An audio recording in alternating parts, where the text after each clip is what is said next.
We're taking a look at Gavin's January 8th, 2014 assessment. You're going to see him take off full speed here.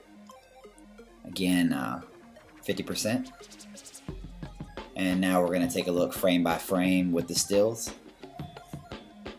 So as he takes off here, everything looks pretty good. He actually has a better upper body movement than his sister's does. Still some things we need to work on, but not quite as dramatic. You'll notice again his arms getting extended away from his body, much like his sister's were. The only difference is, if you notice, his right arm is exactly where it needs to be. So on the upswing, he's able to get the arm in the right place, but on the backswing, he's getting it separated from his body. So we need to just correct that back motion, and then he should be fine, because he's got the arm in an L shape. He's driving it up to his eye. All that looks good. It's just when he kind of goes back, everything kind of falls apart. So that's one thing we don't have to work on. We're going to take him forward a little bit more. We're going to stop him about 6 yards.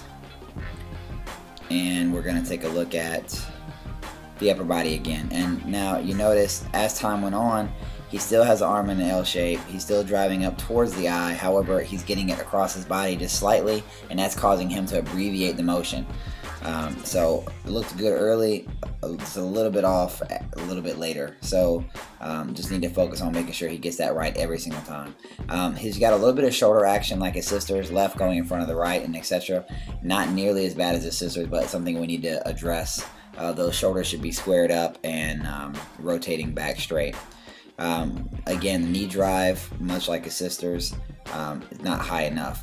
Now, his lean angle isn't so bad. It's a little off, but it's not nearly as bad as the other. So what we need to do here is just teach him how to drive his knee up. There's a lot of drills that we can do to kind of hammer that principle home, but a lot of this stuff is muscle memory, and it just takes him coming to class, as well as the girls coming to class and doing it over and over and over again, so that their body understands it and picks it up, and they can do it without even thinking about it. Rotating forward some more, we're going to stop about 14 yards, and you'll notice the lower body. Now, this is worse than his sister's.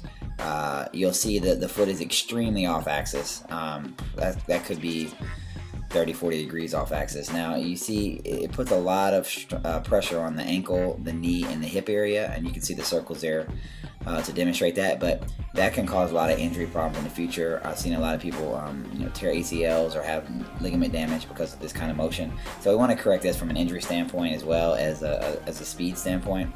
He is striking on the ball of his foot, so that's one thing we do not have to worry about. However, he's just got his foot almost totally sideways, and that's a problem. So again, we need to address these things, and we do that as much as we can in the groups. It just, again, takes a lot of repetitiveness in order for him to do it without him thinking about it. What happens is they do it thinking about it, and then they get in the game and everything goes out the window. Looking at the vertical leap, 14 inches here. He loads up the body okay. Doesn't use the arms quite as well as he should, but 14 inches isn't a bad score. Going forward, we're going to look at his standing broad jump. That was 4 foot 7 inches.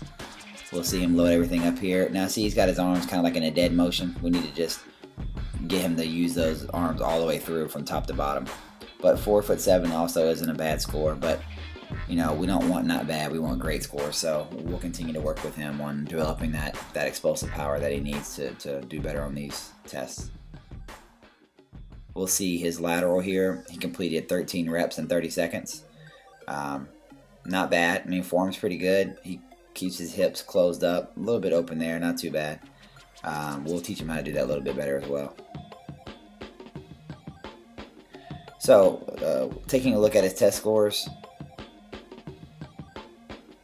you'll see 34, 36, not bad at all. One leg squat, he had problems with balance on that, and a lot of boys do. Girls have a little bit better balance. 10 yard, 20, 40, again, we want to see those scores go down. Vertical and standing broad jump is very important in order to get that burst that we need. Flexibility, we need to get that to be a little bit better.